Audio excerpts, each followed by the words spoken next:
En fait, les Golden Days, c'est un forum qui vise à promouvoir les opportunités d'affaires et de carrière au sein des secteurs miniers et des énergies renouvelables. Pourquoi on a initié ce projet? C'est parce que ce sont des secteurs très porteurs et très importants pour l'économie nationale du Mali. Sauf que les gens n'ont pas assez d'informations dessus. Parce que ce sont des secteurs qui sont restés un peu fermés jusqu'ici. Mais depuis quelques années, ils nous ont laissé un peu plus creuser et aller vers eux. Donc nous, on a fait beaucoup de recherches. On a parlé avec les différents acteurs. Et les opportunités qu'on a pu déceler, c'est ce qu'on a décidé de mettre en lumière aujourd'hui. Pour que les Maliens connaissent les opportunités qu'ils ont dans ces secteurs-là. En termes d'emploi et en termes aussi d'affaires. C'est ça le but.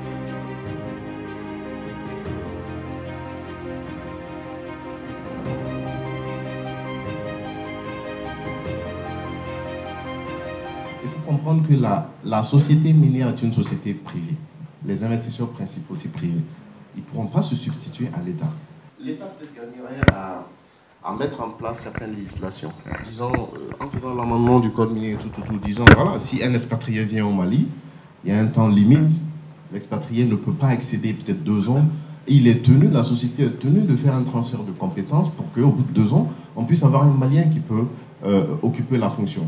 Ce sont des contraintes que l'État peut mettre en place. Et voilà, nonobstant tout ce qu'il y a comme accords et autres traités, il faut comprendre que la société minière est une société privée.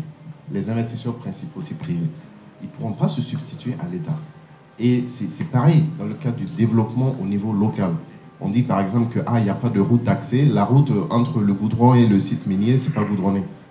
Mais bon, ce n'est pas le rôle de la société de mettre du goudron. C'est dans les prérogatives de l'État que d'accompagner. Je prends l'exemple du Ghana.